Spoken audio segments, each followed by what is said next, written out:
Look. Listen. Previously on Pokemon. The gang is back after a year's hiatus. Adventures on the horizon. It's also time for the redemption arc of the Rising Voltaic. Yes, this is an episode of Pokemon and other things. Welcome to Look, Listen, Cast.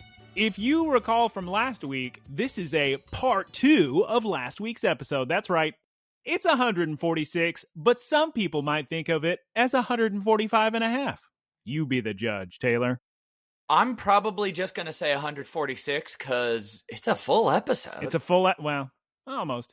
This is 146, and we're going to tell you what happens in Scarlet and Violet 91 today. Would you like to know what we've been peeping this week? What we've been geesing of the week? You better listen to last week's, is all I got to say. But great news, Taylor. Guess what you're going to hear at the end of this week? 5 goodbyes. What? 5 goodbyes. Oh, no way I'm going to hear 5 goodbyes. I might hear 3 of those goodbyes. Oh, my God. Got him again. Geese Peep, hello. Got him, Geese. Hi, guys. What's up? What's up, guys? All right, Taylor, please tell us we're ready to rock and roll into an episode of Pokemon. What happened last time on Pokemon? I said previously on Pokemon. Good point all around. Geese Peep, what is the title of today's episode? To the In skies. English. In English. To the skies once more. Part 2. Or in Japanese, 空へ向かって再び後編. Geese Peep, what's your one-sentence synopsis of the episode this week? Episode, you guessed it, the one we're discussing? The gang's back together. Kind of. Not really. Well, we got no intro again, which is interesting. No song. Immediately continuing from the last frame of last week's episode, which is exciting. I'm a fan of no intro, much more frenetic. Oh, yeah. It's good stuff. Part 2, spoilers, part 2, way more exciting than part 1. Ooh. Now, we got to hand it to our boy Roy. Feel a little bad for him because he's flying down on Kilowattrel's legs. By the way, if you didn't watch last week, you better rewatch it because you're going to be confused if you don't know what happened last week. Kilowattrel flying down to Liko. Roy, let's go. Maybe a little bit too high, Taylor, because our boy just about breaks his legs. I felt his animation on such a real level. Oh, his little shaking kneecaps when he landed too hard. Oh, my God. It's like you walked up a flight of stairs. Well, I jumped off the second floor. Well, I guess it was technically the roof of one of our lecture halls at my university. Oh, don't do that one. When I landed, I was in college, Geese. What the heck? He has the Whataburger cherry pie sign. I mean, what are you going to do? Oh, I forgot about that. And the please return your 3D glasses sign. Yeah, good times. Anyway, yeah, so that feeling, that hit me. And then out of nowhere, 3 girls show up. They just barge up onto the roof. I guess they heard some commotion. And immediately they all 3 have a crush on Roy. They say, ooh, who's this? This is a startling dynamic. And they like Captain Pikachu as well. But then we get I had such high hopes, but we get a scene where they say, oh my God, Captain Pikachu, he's so cute. And Captain Pikachu starts to sneeze because he's allergic to being called cute. Not everyone's perfect. If they had to do this, which I assume somebody said they had to, it's the best way they could have done it. Very subtle. You didn't have Fritos, R.I.P. You didn't have him in the background saying, oh, Cap's allergic to being cute. Roy didn't say it, so whatever. Yeah, sneeze and move on. Yeah, it's great. And then Anne says, wow, you really grew up, huh? And then Roy starts to, maybe Roy's going to run his mouth a little bit, but Liko immediately stops Roy from talking in front of all the classmates, and maybe we ought to talk somewhere away from earshot of the entire school, perhaps. Probably. How old is Roy? 1 year older than he was 2 weeks ago. So what, 12? No. Yeah. 15? 13. I don't know. Nobody knows. People really want to know.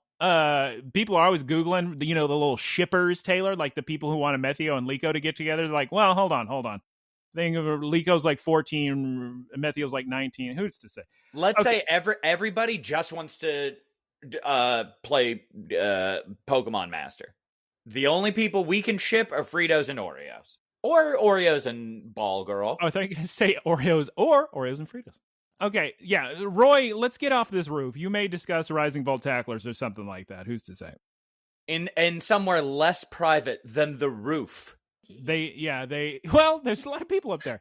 So then they go to an abandoned hill, I guess, overlooking the outdoor battle arena.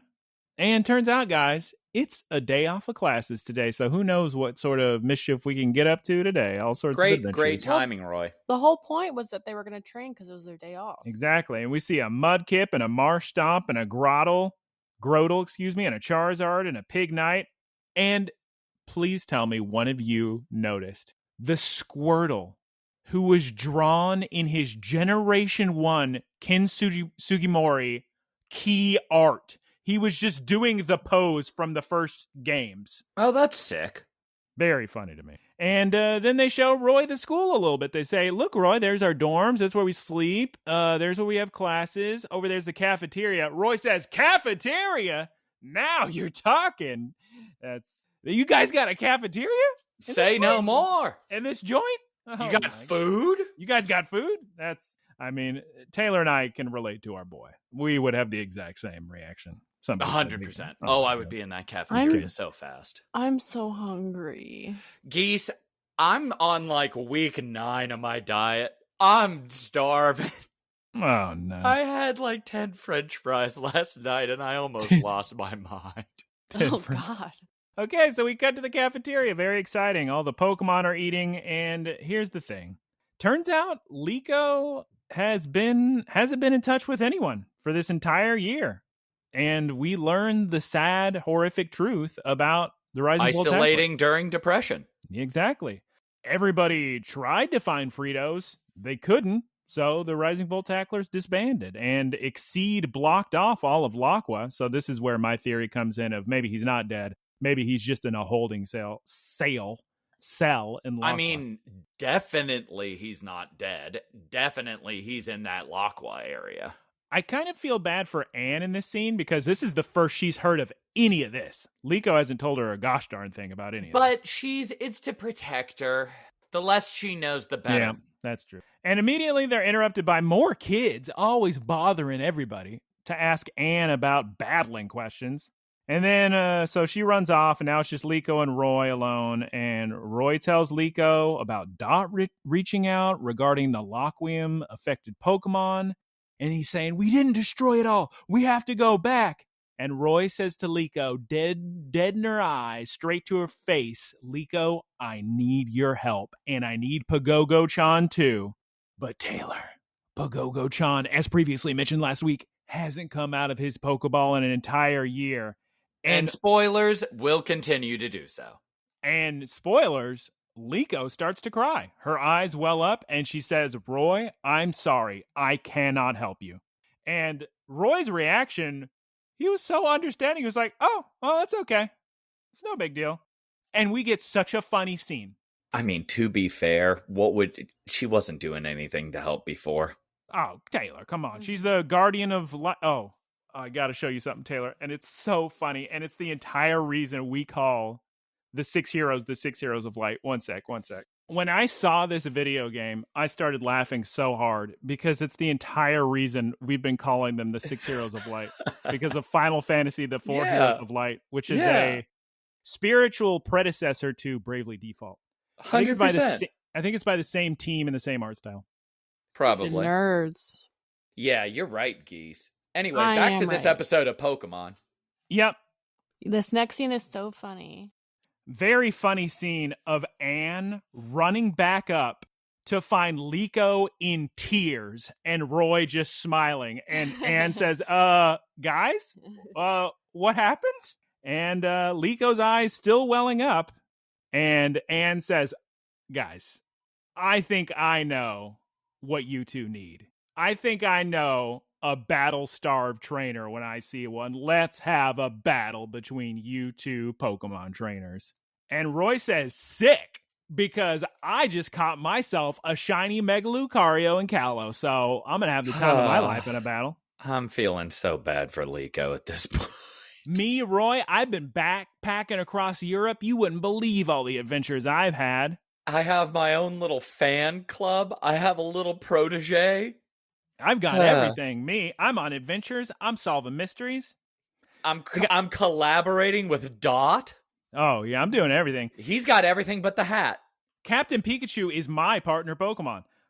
Then we cut to the outdoor battle arena field. We see Masquerada run away. We certainly do, and that's why way later on in my notes I write, oh, apparently at some point Meowscarada ran away and we've been looking for her. I probably just wanted to block that out because of how much I hate that plotline. Old habits. Yeah, what happens to her? I'm okay. I'm also thinking Captain Pikachu would be way more depressed if Fritos was actually. Yeah, that's a good He's point. not thinking about it. He has to have a mission so he doesn't think about it. Yep. So we cut to the outdoor battle arena field, and Anne says, "Ooh, sick! Your Lucario's yellow. Ooh!" And now we're gonna have a battle. This, first of all, a little warm-up battle between Anne and Roy.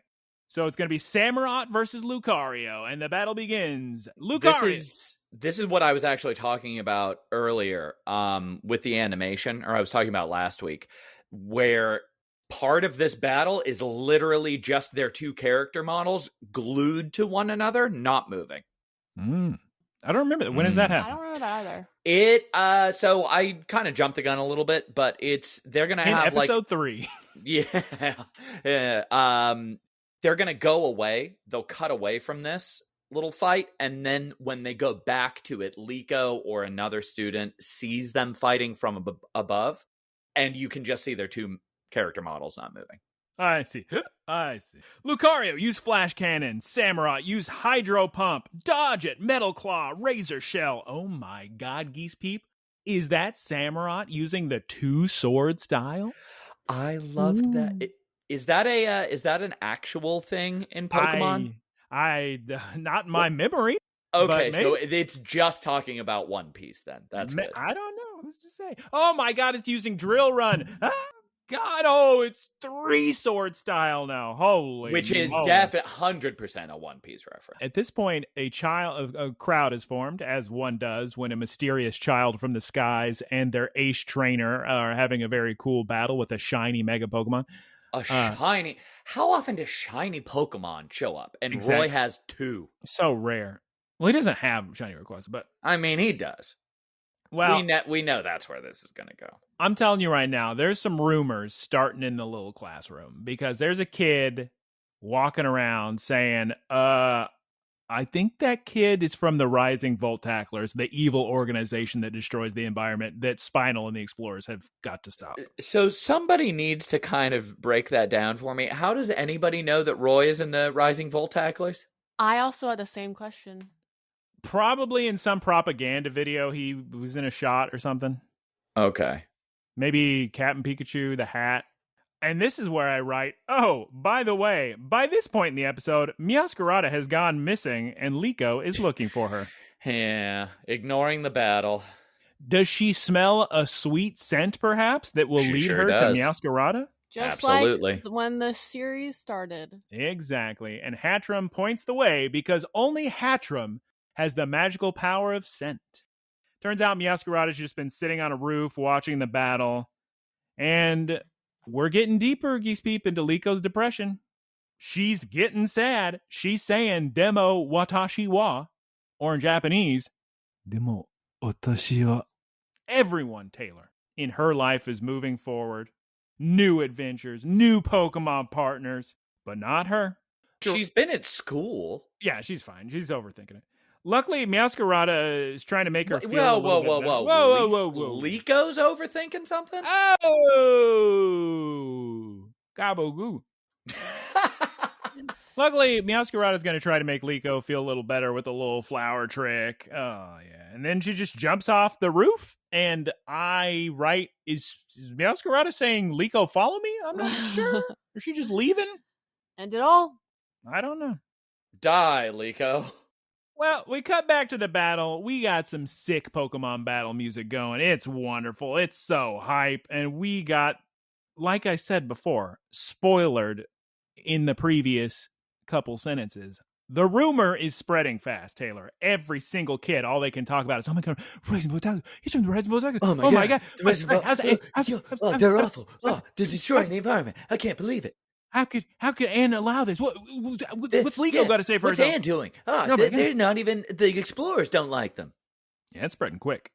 Lucario sense the aura and dodge that drill run and hit him with a close combat. Samurott is absolutely demolished. So I had an issue at this point in the episode because everybody in the school was freaking out about how evenly Roy was fighting Anne. When he beats Anne, everybody, no reaction, zero reaction. Not a, oh, that's surprising. Not a, he took down Anne. Not a, he's better than I thought. Nothing. They were just too worried about him being an evil member of the evil organization, Rising Voltaggio. I guess. I just wish there had been something. Or even if they needed to communicate that, they should have said, oh, he took down Anne. Is he going to come after us next? Anything. Come after. Well, Lucario, great job. I'm so proud of you. And now that this warm-up battle is over, it's time for Roy to battle Liko. We cut to the commercial break. We're back from the commercial break, and all the children are very, very concerned over the Rising Voltaggio allegations. Roy declares, because he doesn't even realize what's going on in the background, he says, wow, I've never battled Meowscarada before. Yeah, it's our first time. Now, here's the thing. Yes, Meowscarada is a bigger Pokemon. You're still going to battle with such a type advantage, Roy. I wouldn't be that spoilers. I wouldn't be that proud of winning a battle against the grass type if we're being But types don't matter unless the plot requires it. Flamethrower, dodge it, flower trick. God. Because it's flower trick and then trick flower in Japanese, or scratch that, reverse it, I keep confusing the two. I think in English it's flower trick. My favorite part about this entire battle, other than how dumbed down it was, I wish they had done something more the last battle was fine, but after the sick fight against Slacking, I was expecting so much from Crocolore v. Floragato, and instead it was just, all right, everybody hold up, Meowscarada versus Crocolore. All right, everybody hold up, Meowscarada's gonna juggle for a few minutes. No, that's just the whole fight. It is fun, and Crocolore is completely dumbfounded. He's never seen that many flowers in the sky in his life. Samurott, by the way, absolutely loving it. Samurott's probably like, yeah, get that Meowscarada. Stupid Meowscarada. Yeah, I hate Meowscarada. Yeah, go Lucario. Samurott likes her. Lucario's not even here. I know, but you want to root for whoever beats you in a tournament. So, presumably, if Floragato or Meowscarada won, Lucario would fight Meowscarada. Flower. That's what I actually wanted to have happen. I wanted it to be a big fight of Meowscarada just hurling those little bombs everywhere and then dodging around, like whipping around or something interesting. Flame charge, acrobatics, flame charge. And I was kind of surprised at this point in the battle, Taylor, when Meowscarada just grabbed onto Crocolore and took a full brunt, super effective flame charge. I think that was a mistake. That probably did a lot of damage. Well, as you'll soon find out, it was super effective. Flower trick, disarming voice the sky. Crocolore hit all of those flowers. And Liko says a pretty amusing sentence, which is, oh, wow, his song is really powered up. Look how strong it is. It's killing all those flowers. It was pretty sick. Very funny that wasn't, like, this is the only time that happens. Anytime what, Taylor? Anytime. Well, Meowscarada floods the area with trick flowers. Crocolore uses disarming voice. Less than like a minute later, Meowscarada floods the arena with trick flowers. Crocolore is just like, I don't know what to do. Well, because he doesn't think that time was a magician's trick. A ruse. Yeah, he didn't even know they were behind him. Big spoiler. I think they're just really making Crocolore a little dumb. No, he's just a baby. Acrobatics. And now, as soon as we use acrobatics, get Toby Fox down to my office immediately. Because it's excited. Time for Area Zero music. I was so hyped because I have not visited Area Zero yet. Bow, bow, bow, bow, bow. Sick disco. Okay, but here's the thing. With the power of Toby Vox, Crocolore dodges it, and then Roy tells Crocolore, much like Big Magical Leaf, I want you to do a full power flamethrower on that grass-type Pokemon. But Taylor Meowscarada dodges it with the flower trick. And then, Geese Beep, do you recall what happens next with feelings and being understood? I know that Liko can sense that this was Meowscarada's way of saying, like, a way of cheering Liko up, because she knew that the battle would cheer her up. And it was also her way of saying, you have improved in school with me. They understand their feelings together and they become one, in sync in the battle. But Crocolore just used another flame charge, Taylor. And yeah.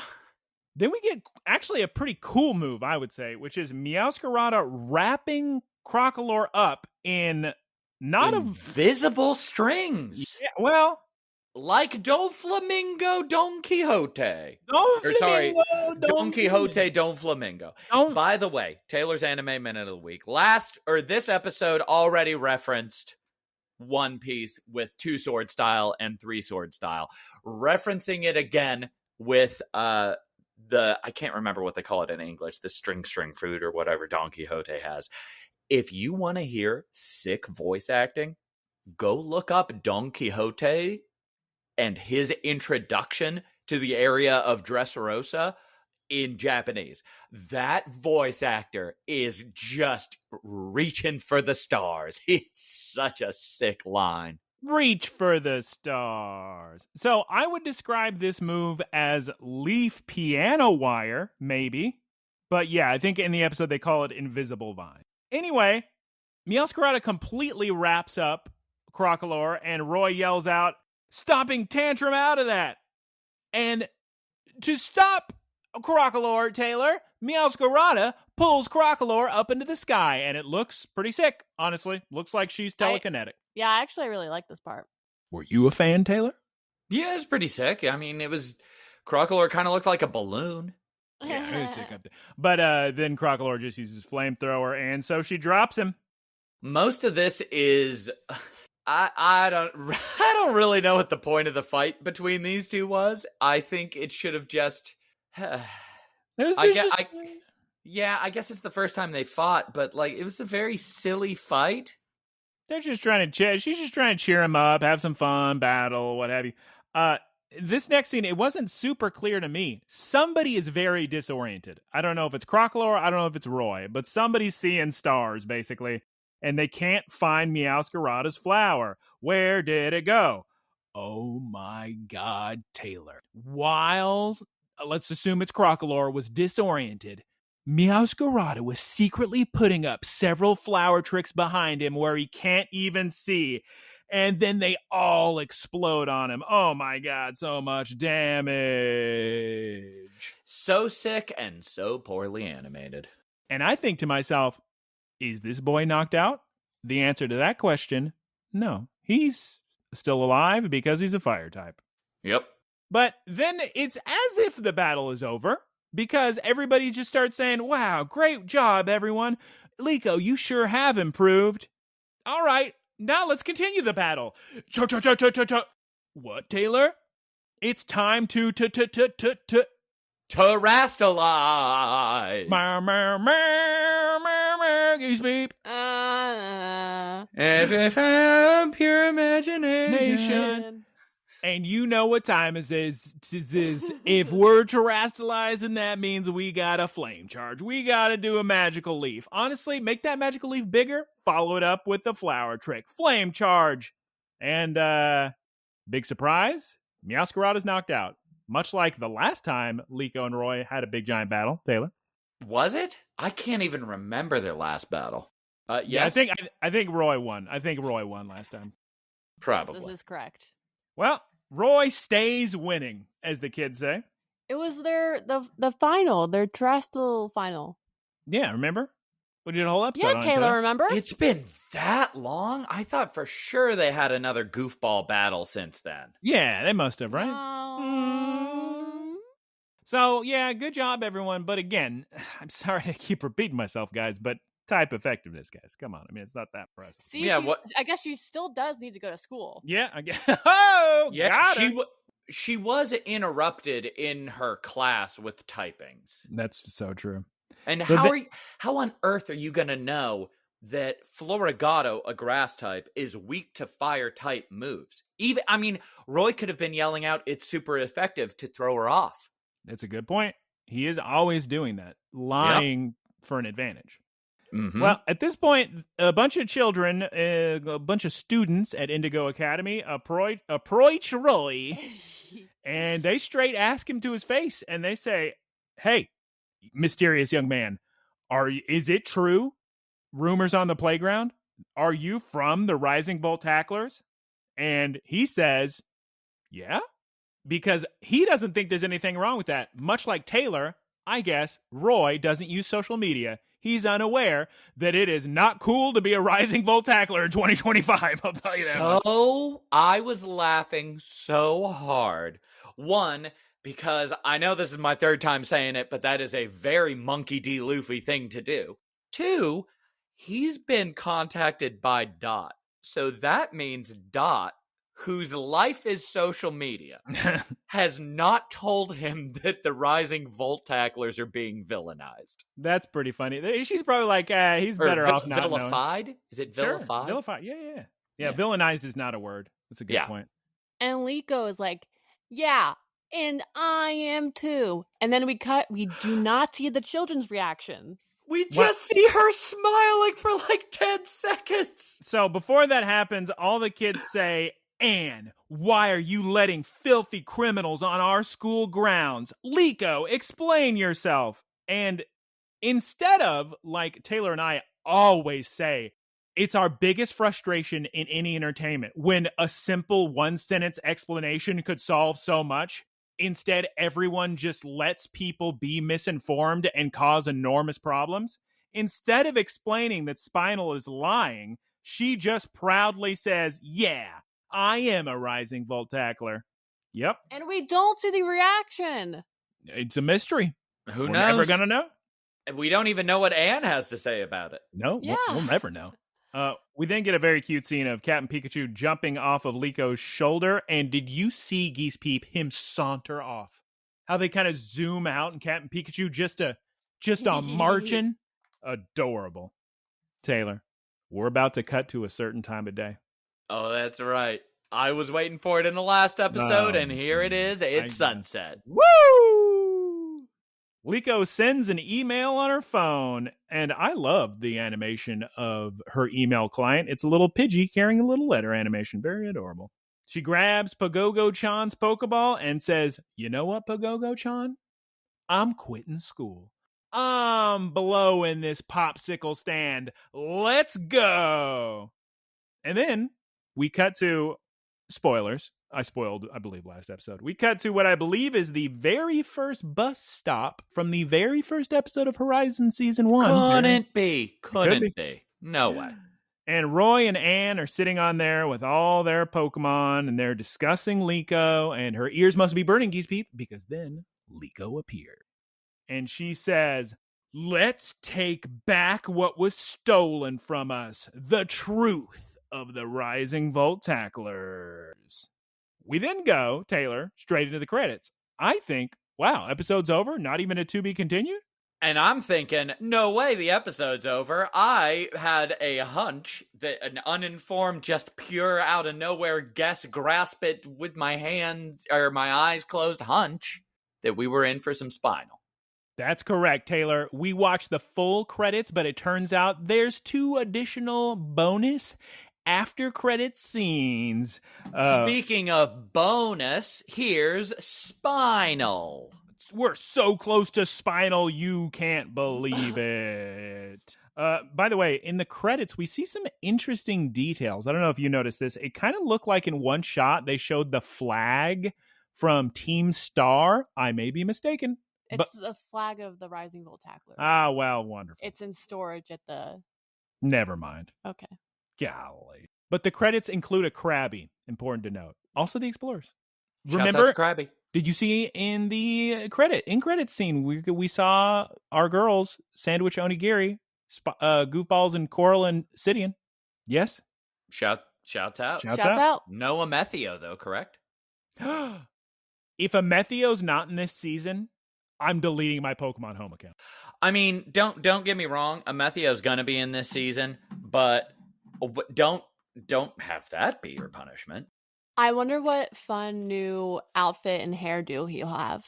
I hope he just shaved his head No. and he's got like a little stubble of each color. I hope his mom comes back from the dead, just like Lucius and Gibeon. Yeah, but no, he made sure to re-kill Gibeon. Don't worry, Gibeon's not alive.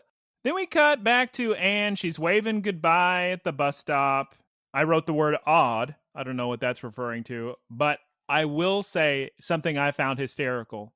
Liko, Roy, Cat, and Pikachu having a great time on the bus. Taylor, can you please tell me why poor Kilowattrel has to fly the whole way? Why can't he go into Pokeball? Why does he have, he can't, no Kilowattrels on the bus? Listen, I was thinking about that too, and then I was thinking, he probably really wants to fly because the whole last season he was not used for flight. Yeah, that's true. Needs some exercise, yeah. Then we see the title screen. Finally, we learn today's episode, which is called To the Skies once again, to part 2, perhaps.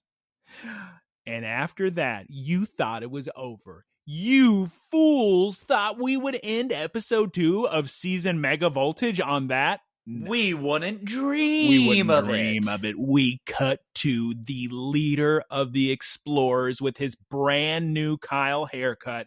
It's Spinal. He's got Umbreon. He's in the Zordon room. Taylor, who has Spinal imprisoned? I couldn't tell if it was... I guess it is imprisoned. I couldn't tell if maybe it was just...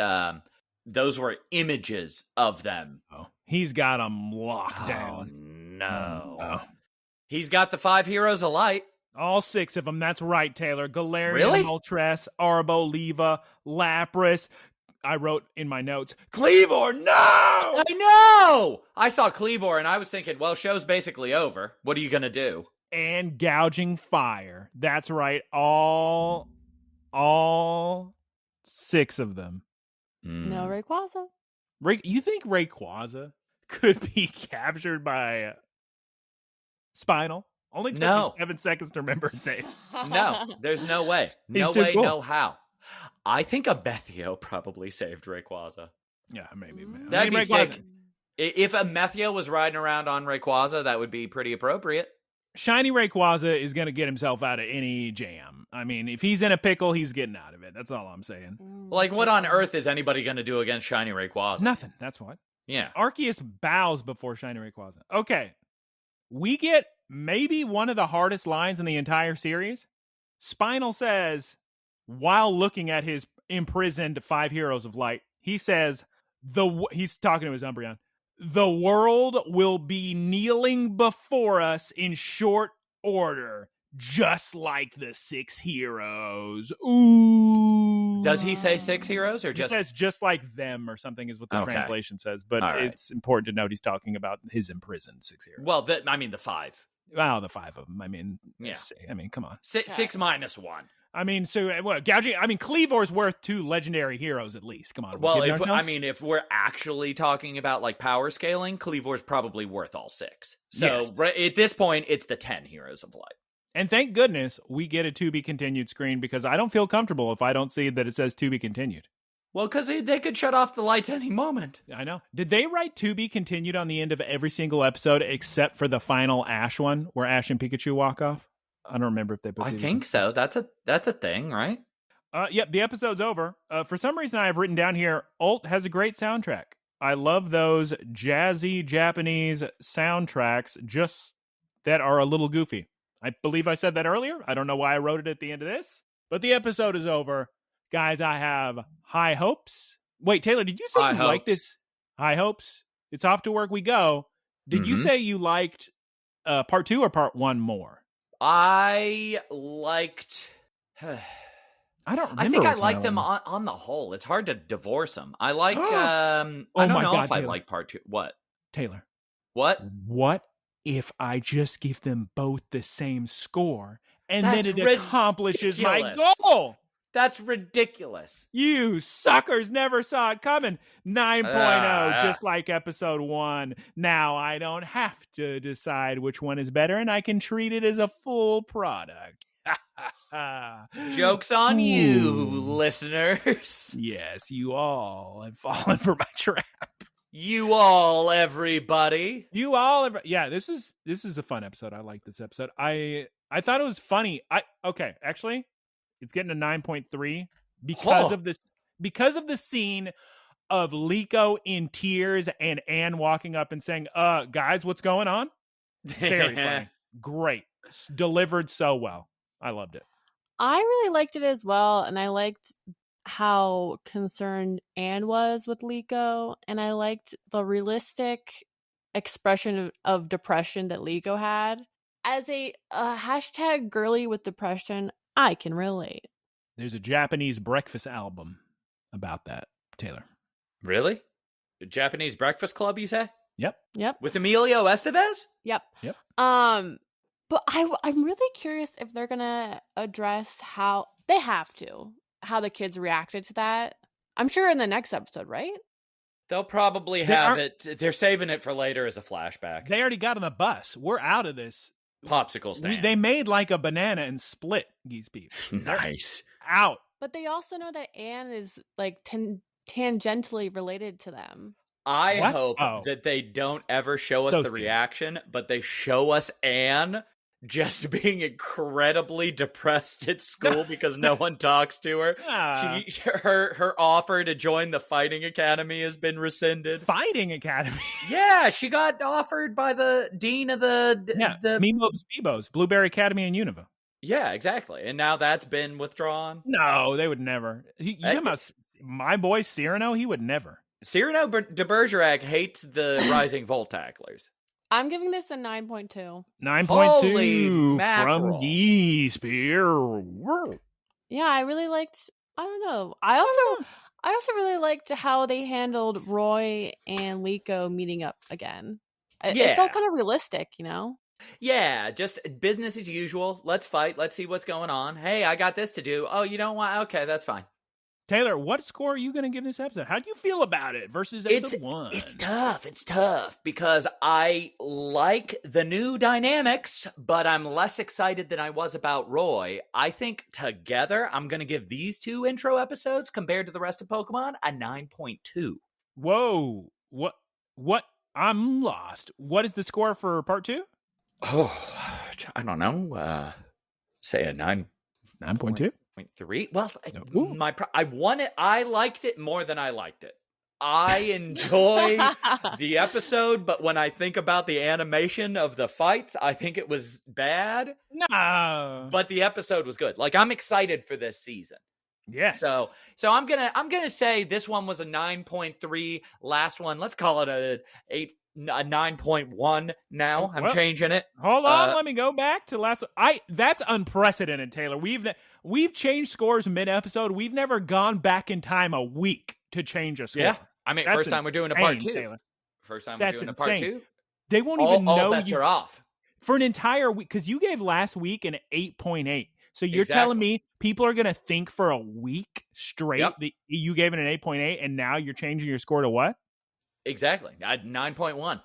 I don't think it's allowed. I don't know. In this season of, what's a reality show that they do? The Bachelor. There are no rules. Oh, my God. I'm going to put it in parentheses because it is very important for the record. There's going to be a big asterisk by this one. 9.1, you said? Yeah. Okay, asterisk, and I'm going to type highly unorthodox. So some people, the record books will state some people don't recognize this score. Because I was getting hype at the slacking fight with the little jazz guy's name, Tubular Bells. Well, here's the thing. His name's Old. Tuzi? No, Old. But I'm not sure if that's only his Japanese name. please write in looklistencast@gmail.com. Send us an email. Did they announce if he has a different name in English? You tell me. In English. In English. Yeah, I think these 2 episodes, sick intro. Way to get us caught up. They could have done better on the animation. But really, after seeing the animation and what they did with the 6 Heroes of Light, my expectations are at rock bottom for fights. Nah. It's never going to be the Sarah Edge Armor Edge episode, and that's okay. Well, that's all right. Okay, well, that concludes our discussion of Pokemon Horizons Mega Voltage, Episode 2, Part 2 of the intro. I'm just checking now to see if we have any comment we can discuss before the wrap-up here. Okay, because remember we were discussing Rayquaza not being affected by the Laqua. He says, my best guess is that Rayquaza is protector of Earth from space and foreign objects, and as we know, Laqua is not from Earth, so he might be immune to it. That'd be sick.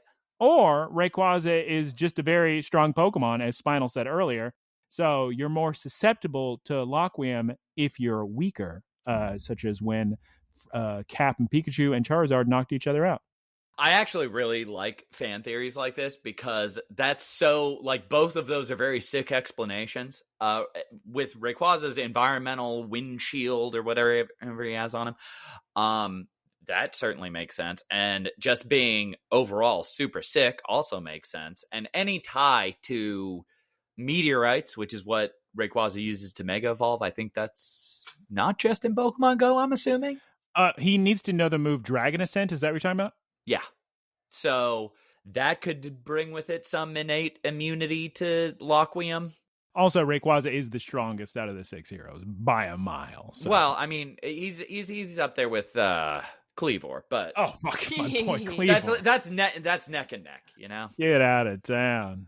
That's Zoro and Sanji for another One Piece reference. Although I guess that's not really that close.